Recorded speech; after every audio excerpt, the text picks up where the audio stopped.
Okay, now that I'm done, I'd like to talk to you about my window display. I am here at Art and Framing Now in the Gateway in Salt Lake City, Utah. And I have just changed from Valentine's Day to St. Patrick's Day. So, a few things. When I'm doing a window display, I think it's important to catch people's attention. I don't know if you can tell, it's kind of a hard place because I've got a lot of glare. But we've got our cute little skeletons here, and they are riding a scooter. We have our dog, and he's dressed up too. Note the boots. Framing is a big part of the business here, so there's a cute little framing sign made with the sides of framing squares. And we've got a color changing lamp. I don't know if you can quite see, the light bulb in that is green, so that's going to show up at night when the lights are off. But our object here, we have a lot of people that walk by and they stare at their cell phones and they don't bother to look up. And so we're trying to get something to get some attention here. You can see that we have a nice bright sign here, and this has actually made a difference. Trying to make it more inviting. We are not allowed to put a lot out front, but you can see this is really cute here, celebrating St. Patrick's Day. This is the rest of the Valentine's window display, and you can see on this one that we don't have anything behind it because we do want people to be able to see into the gallery. And so this window we have kept open. We've got our cute little mannequin, and she's wearing skis, and you can see our ski theme and kind of a Valentine's thing going, but once again we have no back on this intentionally so you can see in the gallery. Now I'm going to take you inside.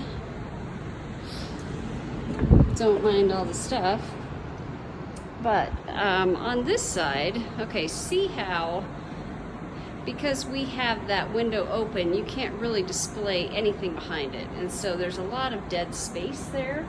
Whereas on this side, I bought a photo backdrop, and the photo backdrop basically, without being busy from the front, gives me all of this real estate to display stuff here. And so these photo backdrops are magic. You can buy them on Amazon. They're like, I don't know, $20 to $40 depending on the size.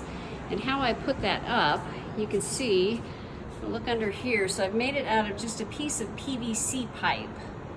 And then I bought some clamps on Amazon that fit over the pipe that hold that. And this is how the fitting works. So I basically just screwed into, that's an end piece for PVC pipe. So I screwed that into the wall, so I've got two different heights here. And how I get that in is the pipe is just shorter than those fittings. And so if I move it over, it does fine. If I move it all the way to one side, it will fall out. Another thing that you have to have when you're doing window displays is you gotta have some kind of grid or something that supports things from up above. And luckily this was already here when we came.